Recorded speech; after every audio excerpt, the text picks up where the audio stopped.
Welcome to the Zinnov podcast series on hyper-intelligent automation or HIA. HIA is a technology born from the confluence of AI and RPA, evolving from a conventional automation tool to a strategic enterprise game changer. In this series, we bring to you our conversations with leading automation gurus and industry mavericks on how they are defining new possibilities and business outcomes through automation. Hello, everyone, and welcome to a brand new episode of the Zinnov podcast, Hyper Intelligent Automation Series. I'm Nischay, Principal and Global Head for Automation at Zinnov, and I'll be your host for today.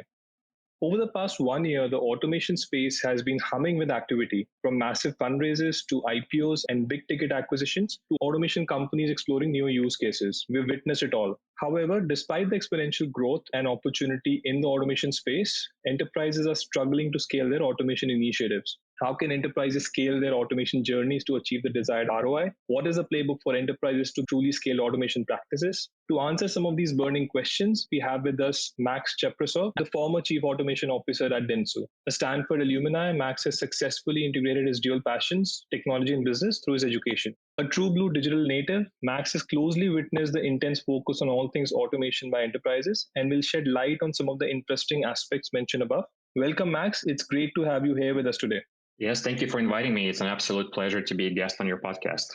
Perfect. So let's dive right in, Max. So, Max, you've had a very exciting and diverse professional career over the past more than 25 years. You've been a part of several fast-growing firms over the years. You've also founded a couple of startups, with one, in fact, even having a successful exit. And more recently, you, of course, were with Dentsu for almost 10 years, serving as a Chief Automation Officer. In fact, one among the only two Chief Automation Officers globally. Talk to us about your journey so far and how you've navigated this ever-evolving and dynamic technology industry, including your tryst with the automation space. Yeah, looking back, I've always been interested in finding new and better ways to service clients and enable employees to do their best work. And this, of course, requires that people, process, and technology work in sync and in harmony with each other at all times. And there's this Japanese management philosophy, Kaizen, which is the best way to describe what I was trying to achieve in my various roles. And central to that Kaizen methodology is the culture of continuous improvement, elimination of waste, and the importance of providing a great workplace and employee experience. And think of the simple formula you see in the business: happy employees equals happy clients, right? So a few years ago, I found myself at a moment in time when my teams were reaping the full benefits of applying Kaizen at scale. And just when I started to feel that we were about to exhaust all of the traditional ways of achieving operational excellence, we began experimenting with applied artificial intelligence and automation technologies. And in those early experiments, we used natural language processing and API-based automations, for example, to assist with simple admin and back office activities like scheduling meetings, reviewing legal agreements. Then we did some more complex front office related operations like creating insightful reports for clients, automating service delivery workflows, and optimizing resource allocations. And the unexpected boost in terms of effectiveness and efficiencies that we saw convinced me and, of course, the executive team that we're entering a new era where businesses that thrive and grow are the ones that will be leveraging the power of artificial intelligence across the entire business at scale and not just in any one area of the business. So in 2017, when I was the Chief Automation Officer at Dentsu, and for context, Dentsu is the fifth largest media and advertising agency group in the world with over 65,000 professionals in 145 countries. So it's a big business. And in 2017, I introduced a multi-year plan with a mission to elevate human potential and inject AI and automation into all of the areas of the business. And fast forward to today, Dentsu has over 400 automation experts, over 300 AI-powered digital robots, and over 500,000 hours of productivity returned to the business on an annual basis. And that might sound like a lot, but I think that all of us are still at the early stages of the automation adoption curve. And according to a recent update from Deloitte Insights, for example, the percentage of businesses that have more than 50 automations in place reached double digits for the first time this year at 13%. And they've been doing this survey for 5 years now. So there's still a long way to go before we see the first truly fully automated enterprise where every employee has an intelligent virtual assistant at their side. Wonderful, Max. It's truly illuminating to learn about your journey so far and also on your perspectives around the automation space. I especially liked your point around how people, process, and technology needs to work in sync at all times and your focus on the popular Kaizen philosophy. And of course, how this is gradually transformed into AI powered intelligent automation. So, diving deeper into automation, Max, there's always been this raging debate on how automation would lead to job losses and this fear that embracing automation would mean enterprises would have to reduce or cut down on FTs in order to really drive cost savings. So, what's your reaction to this battle between automation versus job losses? And more importantly, how did you manage this apprehension back in the days when you were getting started with the automation initiatives at Dentsu? Well, I'm happy to say that the mission of the automation COE at Dentsu since day one has always been focused on elevating human potential, not on eliminating it. And I remember that back when we established the COE in 2017, Forrester predicted that by 2027, automation will displace some 25 million jobs, but only add 15, a net loss of 10 million jobs in the US over a 10-year period due to AI. And that was a conservative estimate back then, as I saw some predicted a net loss of up to 70 million jobs. But today, a more encouraging update, for example, from this year's World Economic Forum is that by 2025, there will actually be a positive net gain of 12 million jobs due to AI. So I think that reality is going to keep changing over time and will largely depend on what the businesses want to achieve through automation and how quickly AI will continue to evolve. We're still far away from the strong form of AI, but the current form of available technologies can certainly replace certain professions, especially those that are exclusively dealing with transactional activities like data entry, document analysis, and system updates, for example. But it will be a lot more challenging to replace professions that depend on higher cognitive abilities and collective social intelligence, like creative problem solving, critical thinking, and strategic planning, for example. And reflecting on the past 3 years at Dentsu, the conversation among the automation project sponsors has certainly shifted from cost cutting and FTE reduction to improving employee experience and well-being. I think COVID-19 certainly contributed to that mind shift, but most importantly, the automation experts were finally able to provide real evidence that there is greater benefit to investing in people, teaching them new skills, and upgrading their work experience, essentially allowing them to be superhumans with the power of AI in their hands. And this human and AI collaboration has been found to be 85% more productive than either humans or robots working alone. Now, that's Kaizen on the AI steroids to me. Great. So the fact that automation will in fact be a net job creator coupled with extensive change management is what you would recommend to alleviate this fear of job losses associated with automation.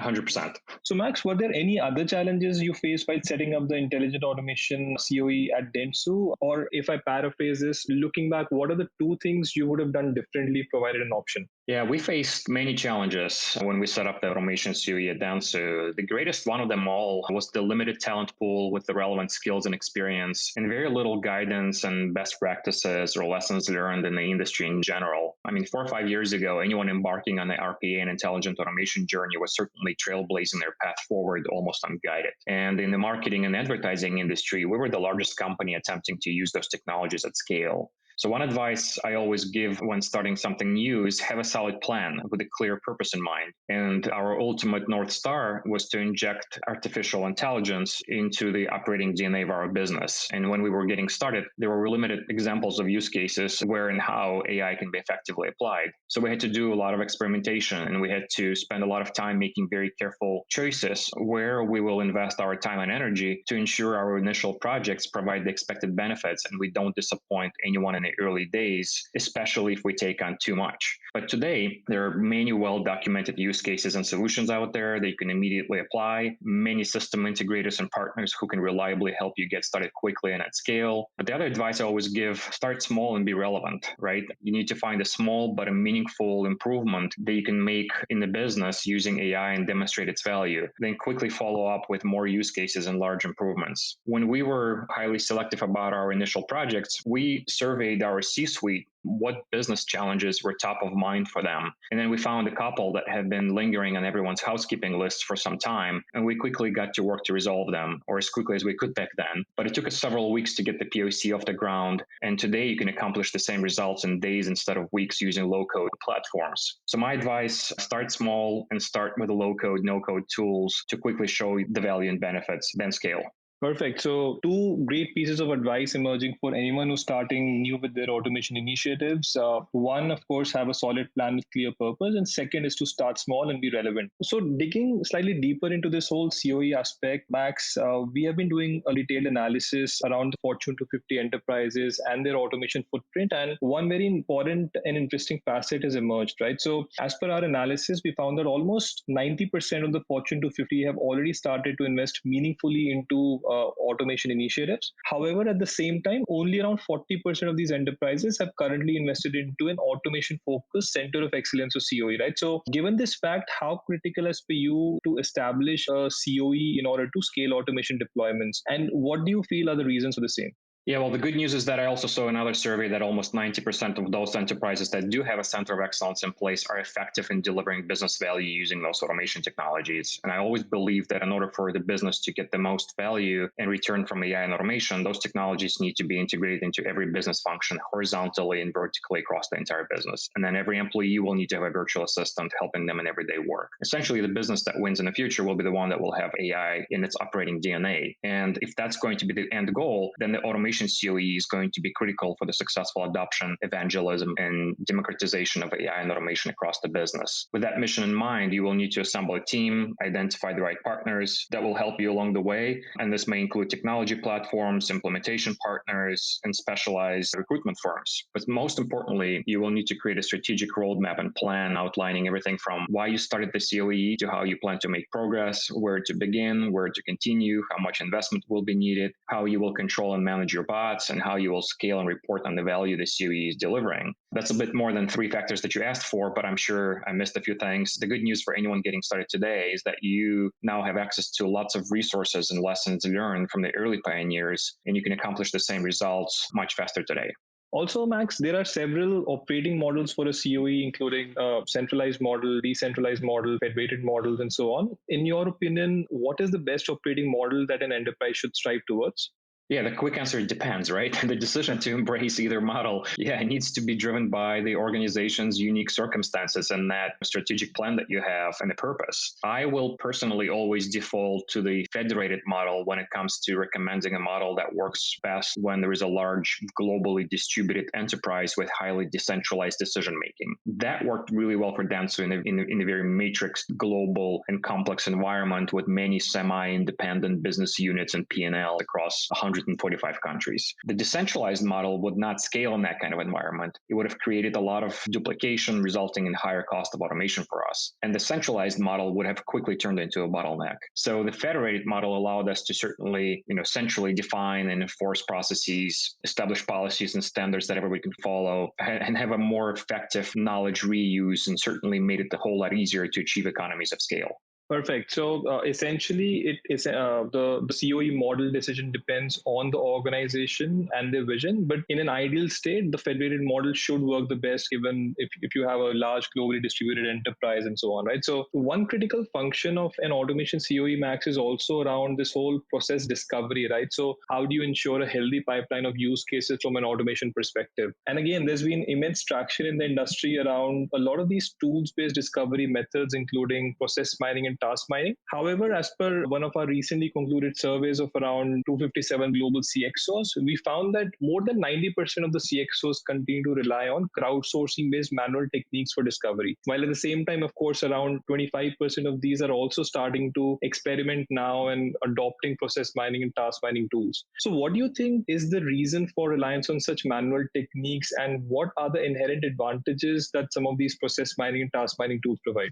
Well, I think you need to have a balanced approach, one that effectively leverages both the process intelligence tools, which are not cheap today, but you also need the crowdsourcing-based manual techniques like the interactive workshops and surveys. And the manual techniques are cheaper and faster to deploy for initial discovery, but they mainly lead to a pipeline of high-level ideas and use cases that are based on mainly anecdotal evidence and incomplete information about the process. So further analysis and deeper process discovery needs to be done with the subject matter matter experts anyways, because without that information, how do you choose which use case to prioritize? And so this additional deeper manual discovery process can take weeks, if not months, before you have the complete information needed to guide the design of a solution. And then it will take another few months to engineer and deploy a solution before you start to see any benefits. So by then, you may have talked to a few dozen stakeholders, you got them all excited, you talk about automation vision, you talked about their challenges and needs, but you only had enough resources to satisfy a couple stakeholders. So there's still a benefit to these manual techniques like awareness building and generating internal support and buy-in and creating a grassroots automation movement across the business. But I prefer to combine that with the AI-powered process mining techniques to automatically conduct a full time and motion study across all of the ideas, regardless of their potential size and impact. And the process intelligence tools can capture all the inputs and outputs of the end-to-end process across all applications with all its task variations and essentially capture the full truth down to the keystroke and mouse click. They can be expensive, but in my experience, if they're effectively deployed, they will pay for themselves 10 times over by saving you time and the cost of hiring a small army of business analysts. So ultimately, having access to a complete view of the processes end to end creates a huge opportunity to quickly make decisions on which use cases to prioritize without wasting your COE's valuable time on manual process discovery work. And this approach significantly reduces the time to market for each new automation solution.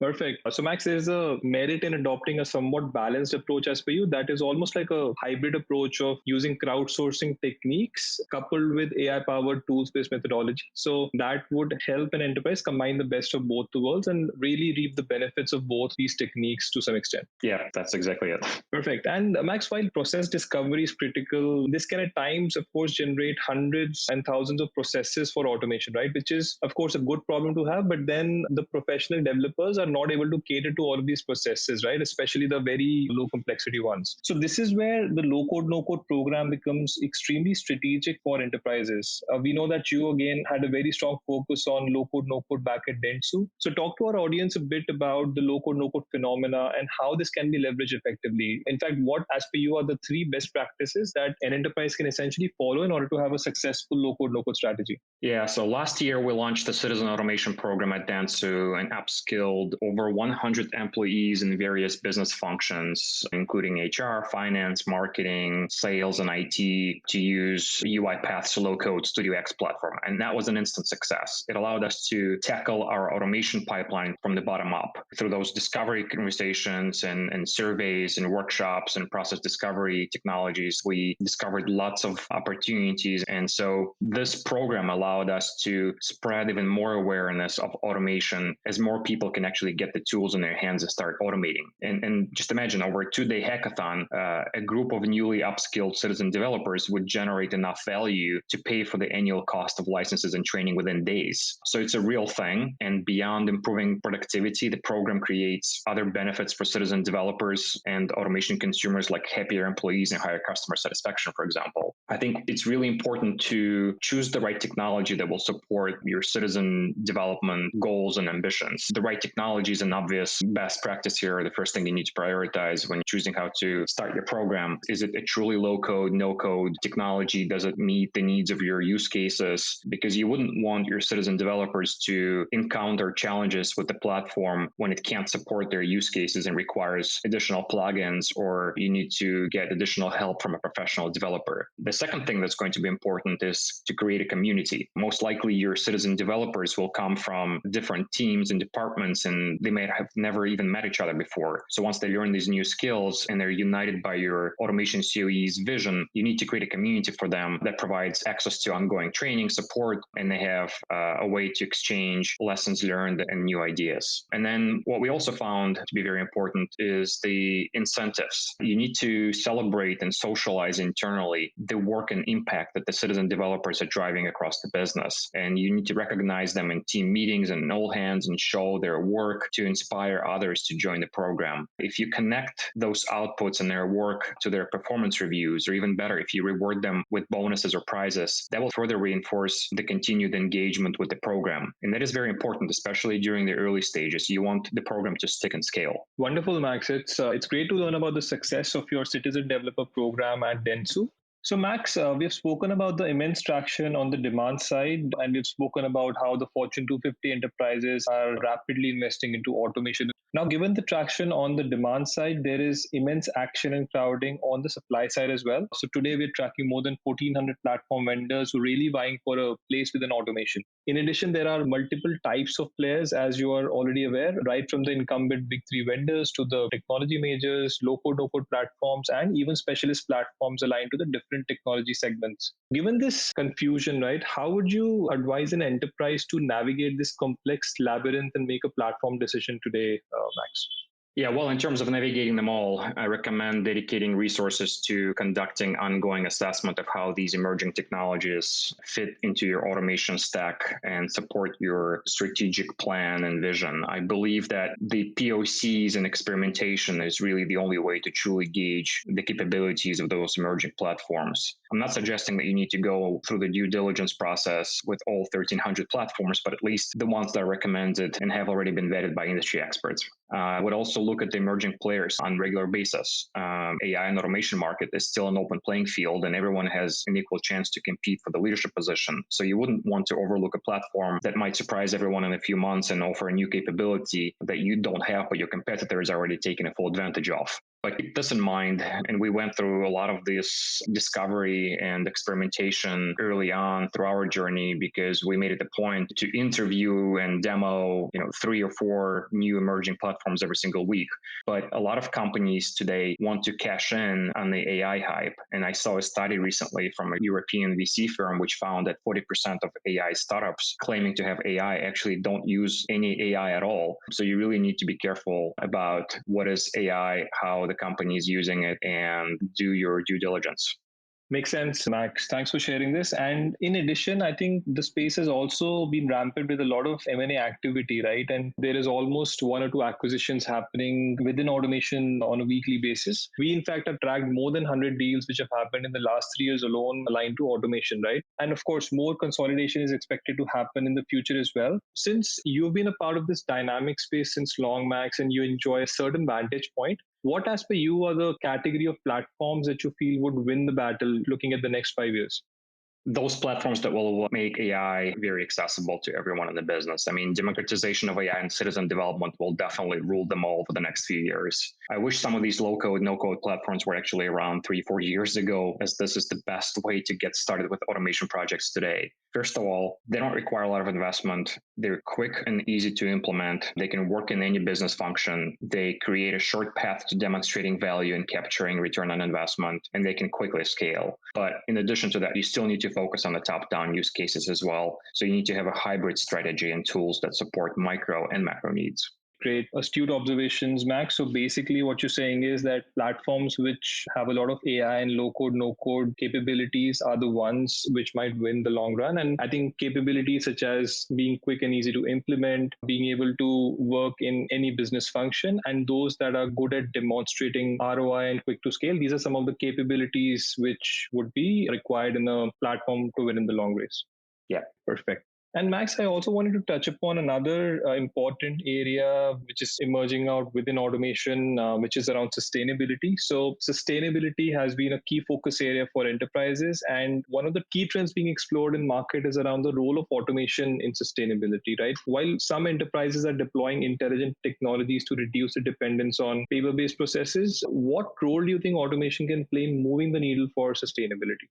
Well, automation has been transformational in areas of economic growth and industry innovation, but it shouldn't stop there. Automation can also have a tremendous impact on society and the environment, addressing a wider coverage of goals. With the emergence of AI and RPA, companies now have a choice to either outsource, offshore, or automate the repetitive and routine operations. But companies also have the opportunity and responsibility to improve the lives of those who might get adversely impacted by these choices. So as an example, what I'm talking about, while I was the chief automation officer at Dentsu, we partnered with a company called Autonomy Work, which specializes in creating job opportunities for adults on the autism spectrum. And many people on the autism spectrum excel at the tasks that require higher aptitude for repetitiveness, pattern recognition, and attention to detail. So to help Autonomy Works prepare for that future of work and have automation technology at their side, we partnered with UiPath to upskill people on the autism spectrum so they could build their own digital assistants. Enhancing their skills with RPA technology presented the opportunity for significant improvements in quality and productivity of their work. But this initiative also provided a great opportunity for Autonomy Works and companies like them to offer new capabilities and create more jobs for people with autism. It's truly fascinating, Max, how automation can actually work towards creating a better society and for the good of mankind. So thanks for sharing this example with us. Final question, Max. Given the action and traction that the automation industry is currently enjoying, what are the top three most exciting trends that you forecast over the next 5 years time frame? Well, first, I hope that by 2025, we see a better world where AI and automation contributes to the well-being of people, and there is no more fear of AI displacing people or destroying jobs. Essentially, my hope is that the collaboration between humans and AI-powered assistants in the workplace becomes a norm in 5 years' time. As such, I'm most excited about the recent rise of initiatives aimed at democratization of AI and automation technologies, and that the low-code, no-code platforms continue to evolve, becoming more intelligent and simpler to use. Without a doubt, these technologies will continue to transform the workplaces in the world. So I hope to see more companies take on upskilling and reskilling initiatives to empower employees everywhere to create their own virtual assistants. And finally, I hope to see quantum computers make it out of the research labs and get us closer to the strong AI, opening doors for new possibilities at new, unimaginable scale. Wonderful. So this was truly illuminating, Max. I'm sure our listeners found this episode as insightful as we did, right from your journey in the technology industry to the enterprise focus on automation and touching upon what the future holds for automation. I think your perspectives were truly informative. Thank you so much for your perspectives. Thank you again for having me as your guest. Thank you, everyone, for tuning into this episode of the Zinnov Podcast's Hyper Intelligent Automation series. We will be back with another episode with perspectives from another global leader very soon. Till then, stay safe and take care. Thank you for listening to this episode of Hyper Intelligent Automation series. Stay tuned for more such interesting episodes. You can listen to our podcast on Apple Podcasts, Google Podcasts, Stitcher, Spotify, or wherever you get your podcasts from. To get more insights on how you can make your automation strategy count, connect with us at info@zinnov.com or visit our website www.zinnov.com. Follow us on LinkedIn at Zinnov for regular updates on our content. Thank you again for listening to the Zinnov podcast.